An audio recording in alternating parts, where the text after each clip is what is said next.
Buenos días. Ante todo, quiero agradecer a los organizadores la amable invitación a participar en esta jornada en el Ateneu Sant Pacià.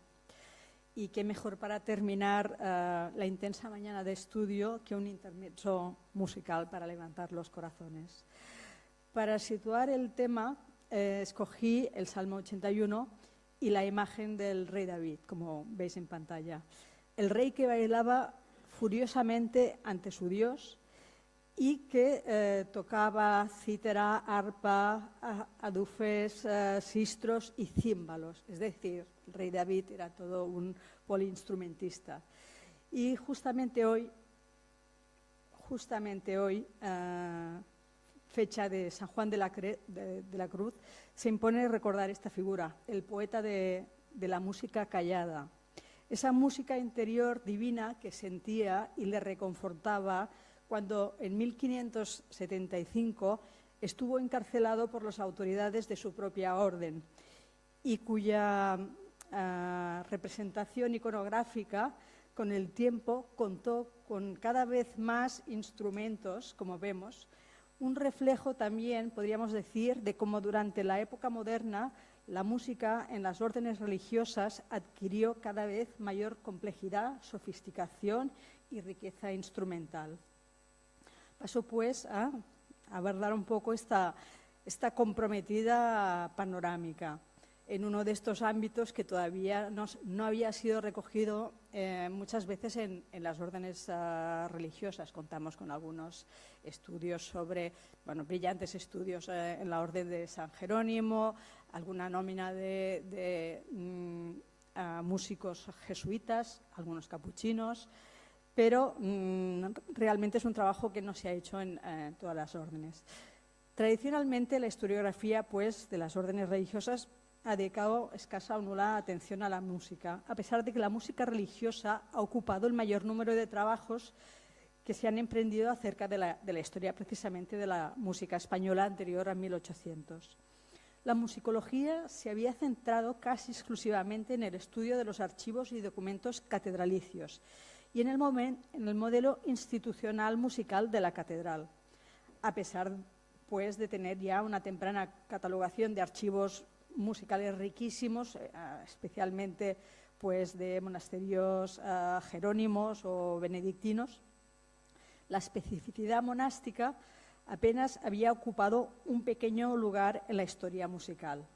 De este modo, las prácticas musicales del diverso conjunto de conventos y monasterios españoles en los siglos XVI al XVIII o XIX constituía un panorama desconocido, donde era muy difícil contextualizar la extraordinaria labor musical de estos grandes y singulares cenobios de tradición medieval. No lo he mencionado, pero yo me ocupo tanto de frailes y monjes como de religiosas, evidentemente. Un poco en la gran síntesis, un pequeño intento de esta gran síntesis que necesitamos en otros ámbitos. Solo en el último cuarto del siglo pasado aparecieron en España estudios relativos a este tema, casi siempre referidos a estudios sobre monasterios femeninos. Ya era hora. Y de manera más reciente ha comenzado a estudiarse en el ámbito hispanoamericano, que resulta ser extraordinariamente rico por otra parte. Hay que decir que las fuentes conventuales en Hispanoamérica son excepcionales y bien conservadas. A pesar de la inmensa bibliografía existente sobre las órdenes y los monasterios españoles, la música no había encontrado el más mínimo protagonismo en ella. Cabe destacar la reciente aproximación a la historia musical de los monasterios y conventos de monjas y que obedece también al desarrollo de los estudios de historia de las mujeres y que están ofreciendo un panorama cultural totalmente nuevo de la vida cultural femenina, ausente en los discursos tradicionales.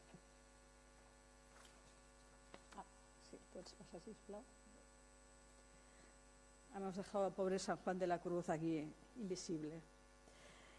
Como vemos aquí, hay un grabado precioso. ¿No? ¿Ha saltado?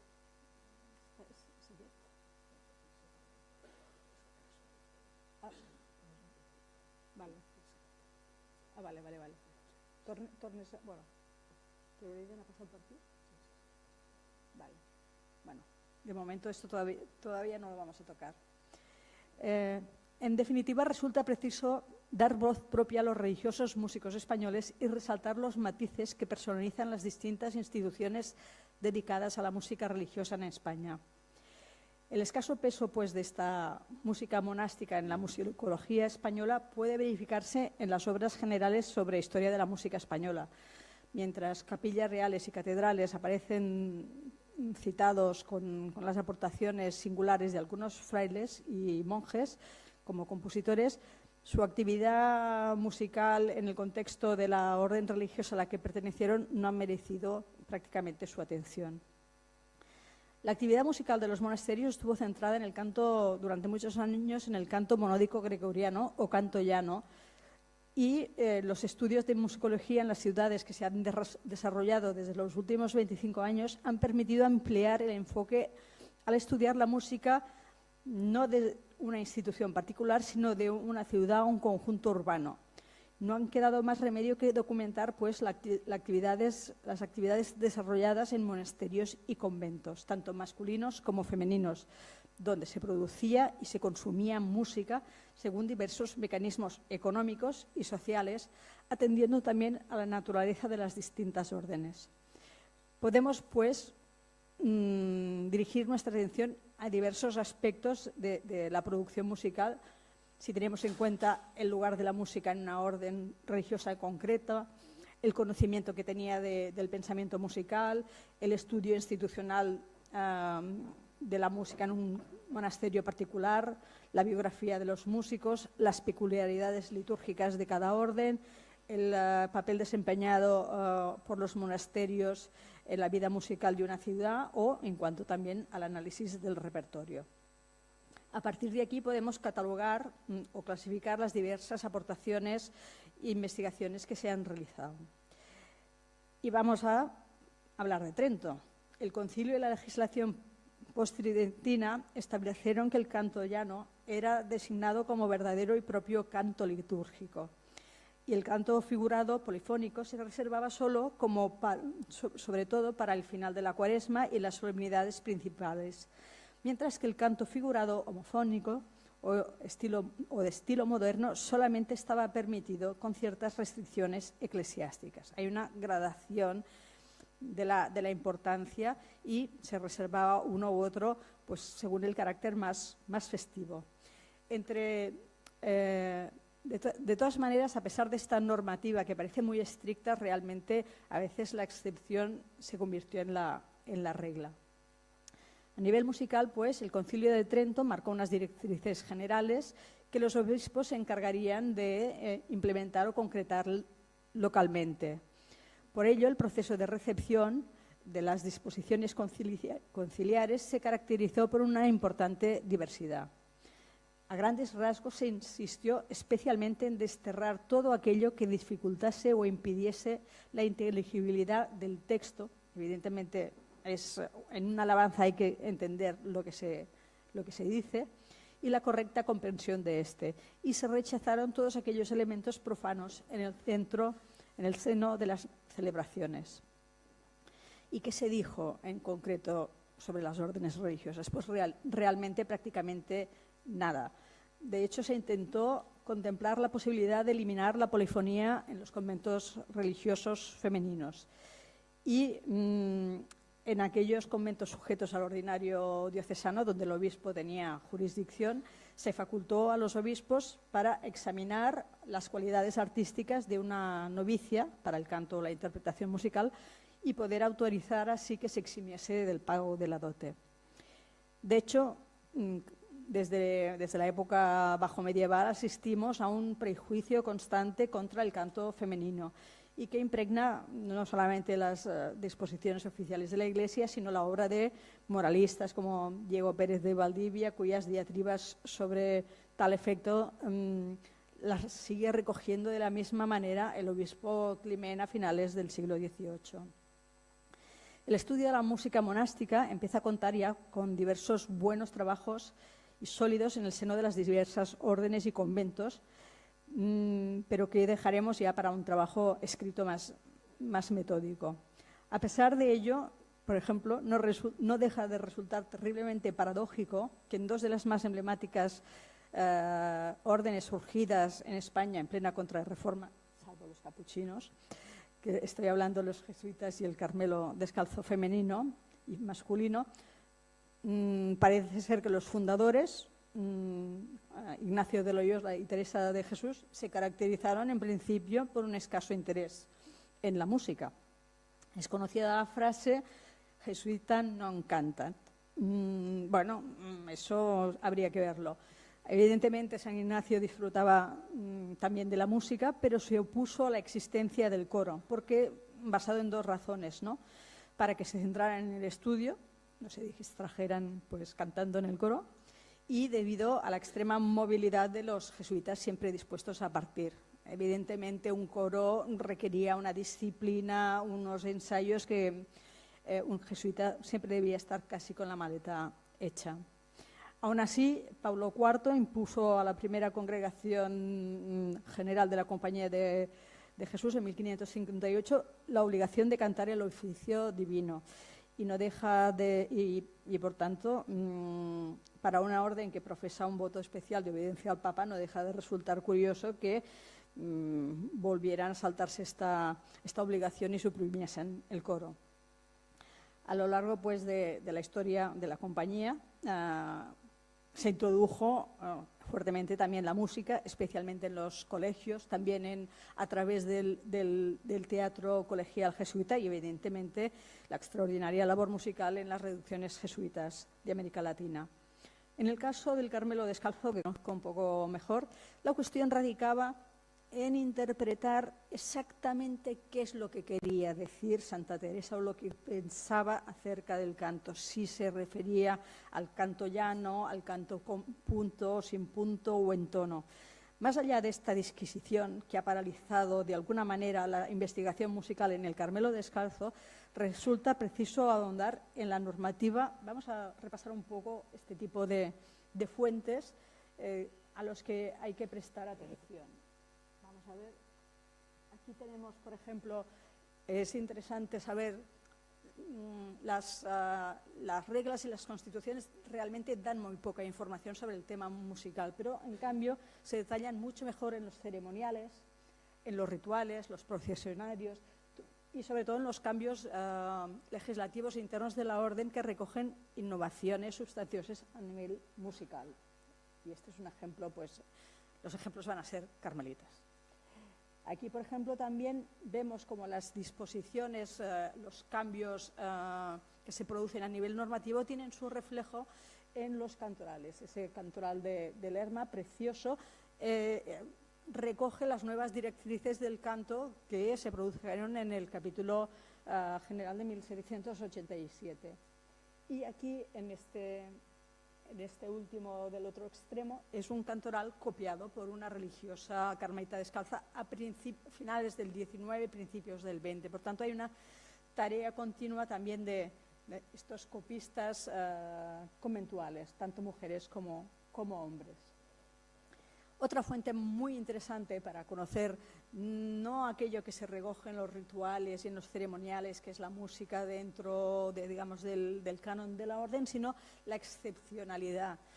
Las fiestas de beatificación y canonización muestran una gran riqueza musical en que las comunidades religiosas son las comitentes, también las comitentes femeninas que encargan música para ser interpretada con diversos patronos y encargan también la composición de villancicos, oratorios y, no podía ser menos, seguimos con San Juan de la Cruz en su día, estas son las publicaciones de las fiestas de San Juan de la Cruz. Naturalmente hay otro tipo de encargos musicales que son las fundaciones y los aniversarios que los devotos o los fieles del convento encargan a conventos de religiosas y religiosos.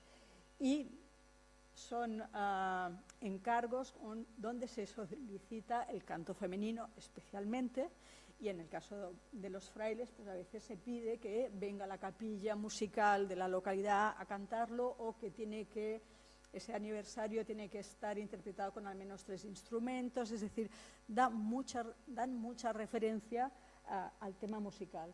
En este impreso que vemos es el impreso que un convento debía remitir a las autoridades generales de la orden para solicitar el permiso para aceptar esta fundación, que evidentemente comprometía un ingreso económico, pero también la obligación de realizar esta fundación, estos aniversarios. Por tanto, también nos da información a veces, estos impresos sueltos, de fundaciones que igual no hemos conservado en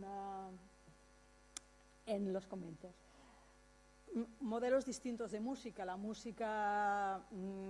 música más litúrgica, más brillante, dedicada al culto divino, y por otra parte la música más popular dentro de la clausura. Los espacios y el mobiliario de la música también requieren otro análisis.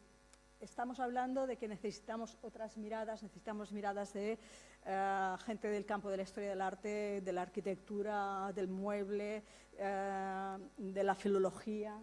Y aquí, bueno, vemos también de la edición, aquí vemos todos estos villancicos también, digamos, en relación a las fiestas de la canonización de San Juan de la Cruz en 1725, o los ricos cancionarios conventuales, tanto de frailes como de monjas, que nos están esperando para ser editados, conocidos. No solamente es música para ser, textos para ser cantados, sino para ser interpretados, para ser bailados. Y finalmente, bueno, también las obras de teoría musical en las bibliotecas conventuales. Ese conocimiento que queremos saber, ¿no? Estos ex libris de religiosos organistas que conocen esta obra de Francisco de Salinas, una obra muy importante del siglo XVI, o este arte de canto llano de un convento de monjas de Huesca, que aparece en su biblioteca, o bien recuperar la música de los religiosos exclaustrados, o la última generación de los religiosos.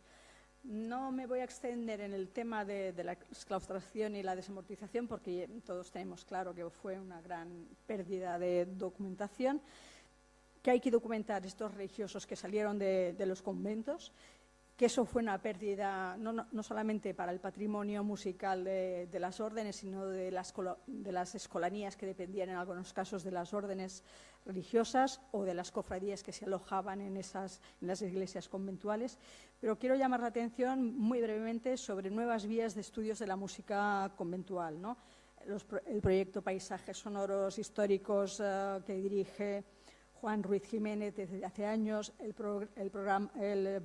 programa WOMUNET de Ascensión Mazuela Anguita sobre redes musicales femeninas, encuentros de la Universidad de Porto, y un destacadísimo proyecto de catalogación de los villancicos y oratorios de los impresos que se está llevando a cabo en la Biblioteca de Fondo Antiguo de la Universidad de Barcelona. Ha habido también recientemente, en el mes de mayo, un encuentro de unas jornadas de patrimonio musical celebrado en la Universidad de Barcelona, dedicado especialmente al patrimonio musical religioso, bueno, de la Iglesia, donde también había evidentemente participación sobre el mundo conventual, y que estas problemáticas de los fondos conventuales también son objeto de atención por parte de grupos vinculados a esta casa, como los GRAEL, el grupo de investigación sobre patrimonio musical, en la que archiveros de comunidades religiosas o diocesanos, capitulares, estamos interrogándonos sobre toda la problemática inherente a estos fondos que se dispersaron, mal conocidos, y que también generan unos problemas de gestión y de derechos. O sea, el tema económico siempre está al final también latente. Y finalmente, solamente decir que las nuevas tecnologías, las nuevas herramientas digitales han de mirar los escollos derivados de la falta de preparación o conocimientos musicales por parte de los responsables de los archivos, y tratar pues de conocer más y mejor estos fondos. Y solamente mencionar el proyecto de la red de archivos de la Generalitat de Cataluña, el proyecto Partituras, para reconocer los caracteres musicales, o el proyecto de la Universidad de Alicante, Polifonía, también otra herramienta que estará al servicio de los investigadores y de los archivos. Y nada más que decir, sencillamente que es un trabajo que nos espera durante años y todo está por hacer y todo es posible. Muchas gracias. Muchas gracias, Mercè. Muy interesante y esclarecedora tu aportación a toda la cuestión de las fuentes, ¿no?, para el estudio de la música conventual, en especial femenina. Y de todo lo que has comentado y has escrito y me he ido anotando, bueno, 3 cuestiones para mí son relevantes. Claro, vengo del ámbito de la historia del arte y de la música, y me gustaría ver si, comentar 3 cuestiones que pienso que son relevantes para comprender la actividad conventual en la Edad Moderna. Una es, que ya lo has especificado ahora, que es el papel de frailes y religiosas en la copia de cantorales. Otra es la formación musical de las religiosas y los instrumentos que sabían tocar las monjas, que poco a poco ahora vamos, gracias también a tus aportaciones, vamos sabiendo, conociendo y teniendo un panorama mucho más rico de lo que era la actividad musical intramuros. Y también has comentado que en los conventos se cantaban villancicos, oratorios, gozos, entre otros en el texto. Hoy no, ahora no, pero en el texto sí que lo has especificado. Y me gustaría, si puedes especificar un poco más, comentar un poco más, si en los conventos se realizaba teatro con música, porque dado la actividad musical, los coros, etcétera, etcétera, si además esa actividad teatral también era existente y, por tanto, enriquecer un poco más nuestra comprensión sobre la actividad conventual femenina. Gracias. Bueno, gracias. Bueno, siempre se tiende a pensar que la vida femenina conventual es solamente de un muro de silencio y que no hay lugar para el esparcimiento. Precisamente el Carmelo Descalzo tiene muy claro, Santa Teresa dejó muy claro que para crear un espíritu de comunidad eran necesarias las recreaciones. Y en estas recreaciones había canto de labor, seguidillas de labor podemos encontrar, y también se representan muchas veces pequeñas dramatizaciones, loas con canto, con baile, con composiciones escritas por las religiosas, donde también tocaban instrumentos. Si vaciamos las biografías de las religiosas, realmente sabemos que tocaban el órgano, el manicornio, guitarra, espineta, bajón, chirimía, instrumentos, especialmente los de viento, que son bastante chocantes imaginarlos hoy en día, pero en cambio había ilustres bajonistas en la América colonial también. Y muchas veces, bueno, evidentemente conocemos el tema de que la exención de la dote por parte de las mujeres que acreditaban un conocimiento musical, pero muchas veces encontramos documentos de jóvenes que entran en conventos con instrumentos y libros de música, es decir, son un activo para el convento. Esas jóvenes que llegan con una formación musical ingresarán ya con un estatus de directoras de coro, van a poder componer. De hecho, hay musicólogas, por cierto, en la universidad, en el Conservatorio de Música. María Ángeles Zapata está haciendo también una gran documentación en conventos dominicos, por cierto, y está encontrando música escrita por religiosas.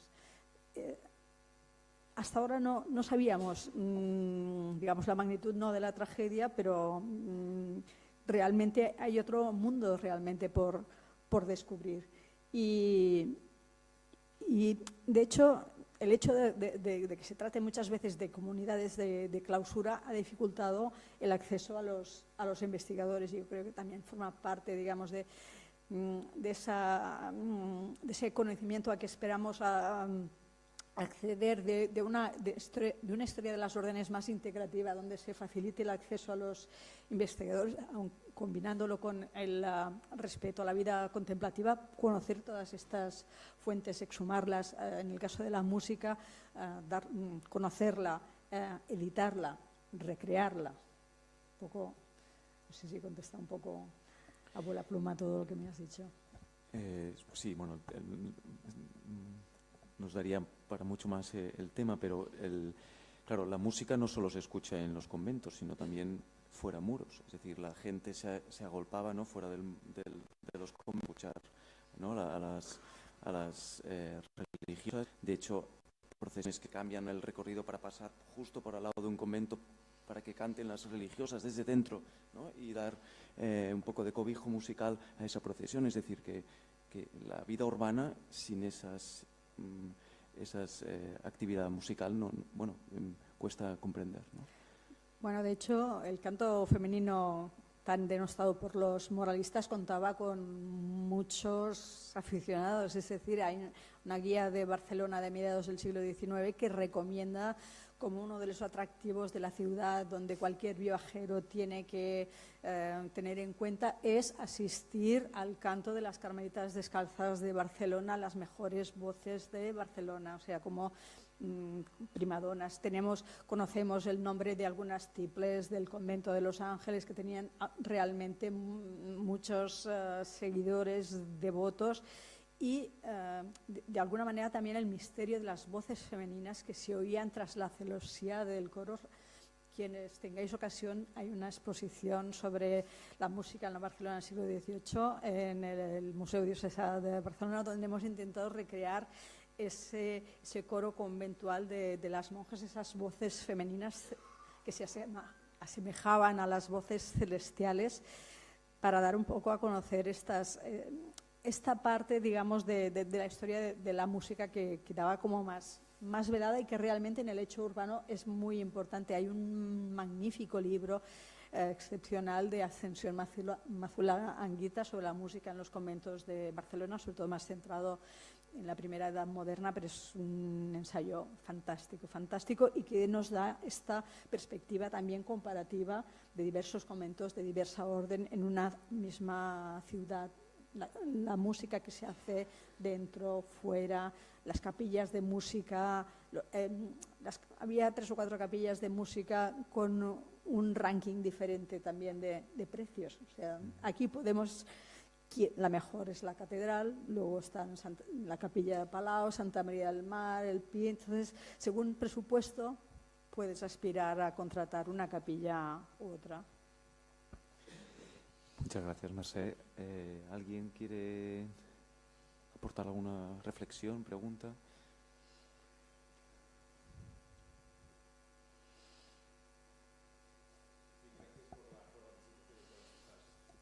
Estas fuentes y que surgen a partir de aquí muchas ideas interesantes. Obviamente la música es también gestualidad, también es ritual, la música abre puertas, permite que entre en el convento efectivamente la vida cotidiana. La música va más allá del convento. Pensaba concretamente en las cuestiones efectivamente de los villancicos. Los villancicos, aquí efectivamente algunos reflejados con elementos de historia popular, de cultura popular, las ensaladillas de negros que son también los villancicos. Es decir, hay una mezcla muy interesante entre lo religioso y lo profano, y esto es un elemento que efectivamente se puede localizar a partir de estas fuentes. Y después también, cuando he comentado lo de abrir puertas, es el tema del uso de lenguas populares también, ¿no?, en este tipo de cantos. No sé si el uso de lenguas indígenas, el tema de, por ejemplo, un análisis también de la castellanización, de las letras, de las partituras en Cataluña, también se puede seguir a partir de esta documentación. Entiendo que lo de lenguas indígenas queda un poco más lejos de la documentación que ha trabajado. Bueno, en los villancicos también se usa imitaciones de lenguas, ¿no? Aparece el sayagués, ¿no? También los villancicos de negros, que también hacen como un remedo, digamos, a la manera un poco indígena. Hay también algunos villancicos que no son los conventuales, son los más populares, ¿no?, con variantes, digamos, del castellano, no el castellano, digamos, más del centro peninsular. Los villancicos impresos, normalmente, estamos hablando de la época moderna, estamos hablando de impresos, son casi siempre en castellano. Pero, por ejemplo, hay que hablar de quiénes son los autores, porque los cancioneros manuscritos son obras de monjas o frailes, pero los impresos a veces son encargados a maestros de capilla, son encargados a músicos profesionales, son encargados a devotos o familiares con inquietudes poéticas o poetas profesionales. En el caso de los dos poetas Ortí de Valencia, sí que he encontrado pequeñas obras de teatro que también se cantaban o villancicos en catalán, en valencià, tanto es, tanto monta, monta, tanto. Y es curioso porque aquí en estos cancioneros hemos encontrado muy pocas canciones en catalán, en los cancioneros conventuales. También decir que básicamente conozco bastante bien el Carmelo Descalzo de la Corona de Aragón, y el influjo de la personalidad teresiana es la lengua de la madre. O sea, hay un tema que es el tema de la imposición de la omnipresencia del castellano en la lengua impresa a lo largo de los siglos modernos, también en Cataluña, pero pesa mucho la lengua de la madre. Y además todo el tipo de composiciones que circulan entre los conventos se quiere llegar más allá del reino, se quiere llegar a toda España. Entonces es un poco la internalización también de estas composiciones, ¿no? Y la misma Teresa de Jesús fue una compositora un poco freestyle de villancicos. Era una mujer que improvisaba, que no tenía buena voz, pero esto era otra cosa, era la fiesta con su convento, con sus hermanas.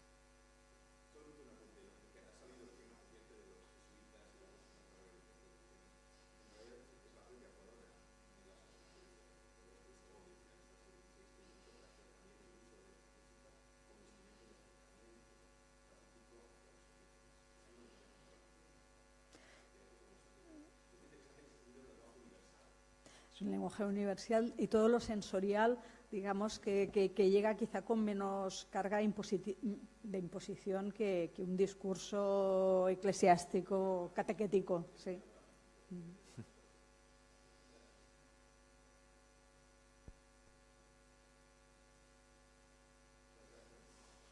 Muchas gracias, Mercè.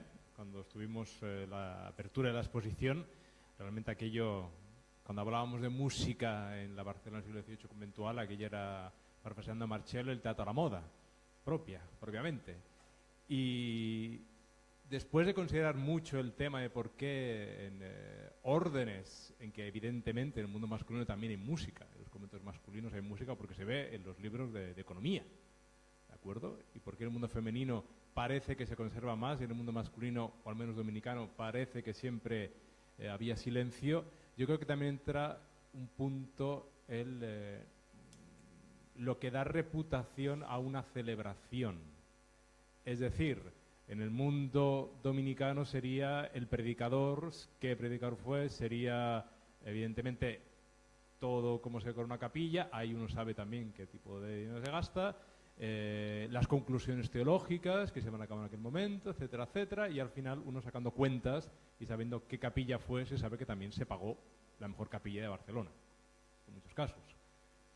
Claro, el tema de dentro de quizás el mundo de la mujer, de los monasterios, incluso los beaterios, la música era un punto de reputación hacia exterior, para exteriorizar la casa.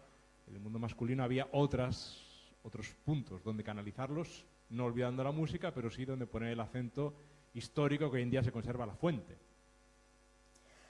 Claro, por ejemplo, en el mundo, bueno, en el caso de Barcelona, el convento de Santa Caterina, los villancicos impresos que se conservan siempre están relacionados con las actividades académicas de la Academia Santo Tomás de Aquino.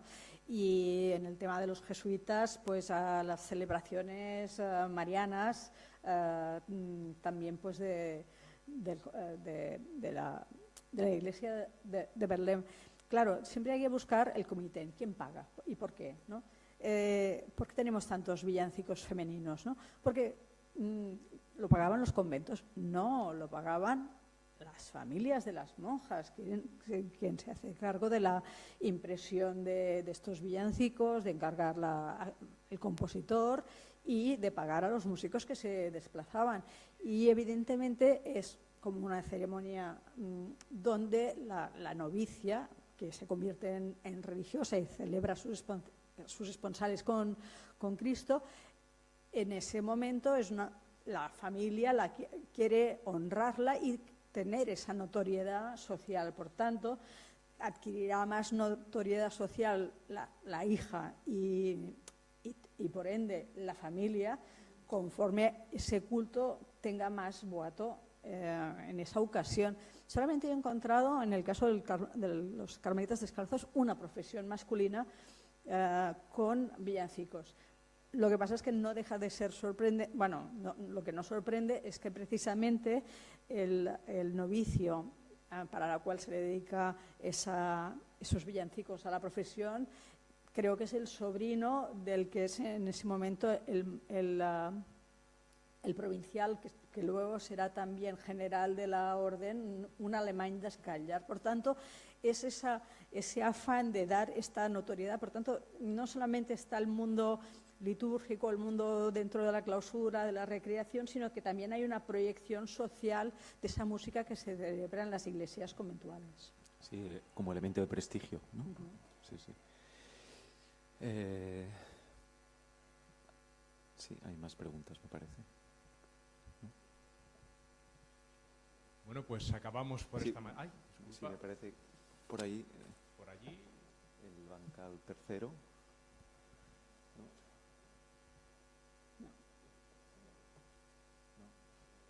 Ah, no, pensaba que habían levantado la mano. No, disculpen. Ah, sí, pues sí. Sí.